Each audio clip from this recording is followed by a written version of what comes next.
ओम वंदे गौ मातरम। मित्रों, स्वास्थ्य रक्षा से प्रभा आप सबका स्वागत करती है। ईर्ष्या करिए, आगे बढ़िए। आप बोलेंगे ईर्ष्या करने वाला कहाँ आगे बढ़ता है, वो तो पतन के रास्ते पर जाता है। पर नहीं मित्रों, यदि हमारे तरीके से आप ईर्ष्या करेंगे तो आप उन्नति का रास्ता पकड़ेंगे, आप आगे बढ़ेंगे अपने जीवन में, अपने जीवन के लक्ष्यों को और अच्छे से प्राप्त करेंगे। कैसे, हम आपको थोड़ी जानकारी विस्तार से देंगे ताकि आपको सारी बातें समझ में आ जाए और आप ईर्ष्या करने का तरीका बदल दें। ईर्ष्या तो करनी है, पर उसका थोड़ा सा सोचने का तरीका आपको बदल देना है यदि आपको जीवन में कुछ आगे बढ़ना है, कुछ करना है। मित्रों, सामान्यतः हम ईर्ष्या में करते क्या है, पहले मैं आपको इसके लिए एक छोटी सी कहानी सुनाना चाहूंगी ताकि आपको स्पष्ट हो जाए। एक सेठ ने घर बनवाया, अपना घर क्या, उसने हवेली बनवाई थी। जब उसने वो हवेली बनवाई, उस इलाके में, उस एरिया में उसकी हवेली सबसे टॉप पे दिखती थी, सबसे सुंदर, सबसे बड़ी और एकदम उसका रुतबा लगता था उसको। अब हुआ क्या कि उस समय जब उसने हवेली बनवाई, गुरुजी आए, उन्होंने पूजन वगैरह करवाया और गुरुजी को कहीं बाहर जाना पड़ेगा, चले गए। अब वो गुरुजी जब लौटे तो करीब 20 साल बाद लौटे, तो उन्होंने सोचा अपने शिष्य से मिला जाए। जब शिष्य के पास आए, देखा शिष्य तो बिस्तर पे पड़ा है। बोले, क्या हुआ तुम्हें? तो बोला, क्या बात है, सब कुशल? तो हाँ सब कुशल है गुरुजी।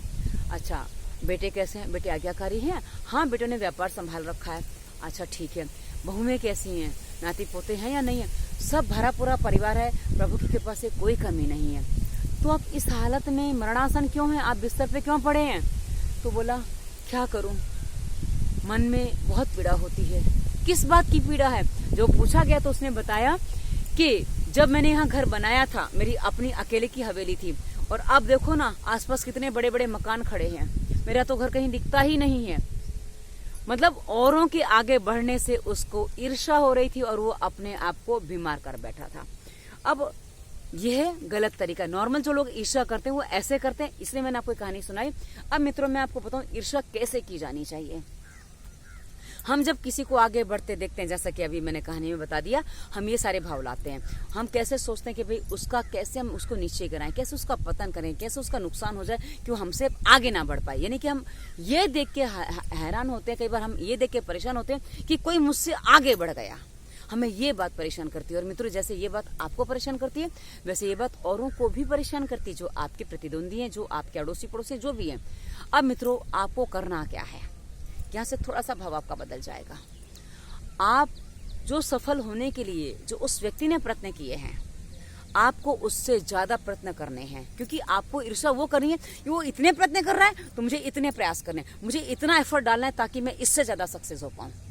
तो मित्रों, जब आप ऐसी ईर्ष्या करेंगे कि वो 2 घंटे पढ़ाई करता है, उसके इतने मार्क्स आते हैं, अब मुझे 3 घंटे पढ़ाई करनी है ताकि मुझे इतने मार्क्स मिले, क्योंकि मुझे उससे आगे निकलना है, या मुझे अपना बेस्ट करना है, तो मुझे बेस्ट टू बेस्ट टाइम देना है, बेस्ट टू बेस्ट काम करना है, बेस्ट टू बेस्ट सब कुछ करना है। यदि आप ये अपने मन में डालते हैं, ये अपने अंदर बताते हैं, ये भी ईर्ष्या ही है मित्रों।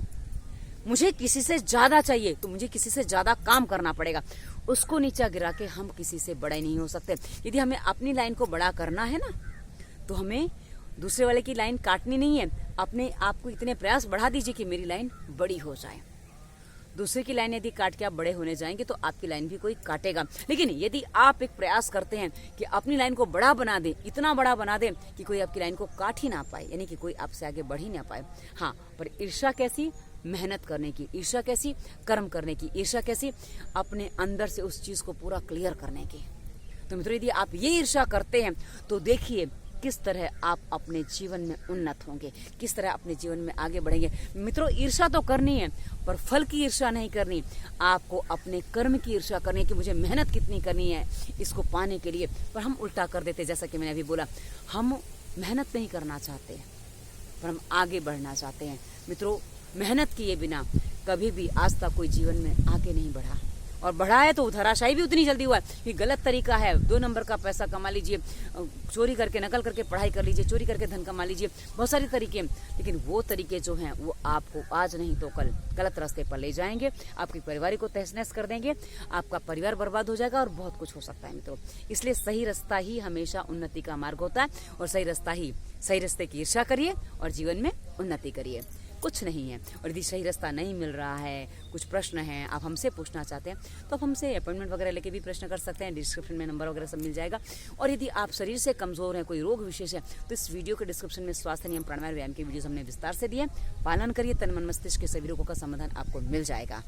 और इंस्टाग्राम, फेसबुक, ट्विटर का लिंक भी दिया है, जहाँ पर हमें फॉलो करते हैं ना तो हमारे मोटिवेशनल थॉट्स वगैरह आपको मिलेंगे, जो आपको जीवन जीने में, जीवन के निर्णय लेने में आपकी काफ़ी सहायता करते हैं। तो मित्रों, कैसा लगा अवश्य बताइएगा, कमेंट अवश्य करिएगा। धन्यवाद। वंदे मातरम।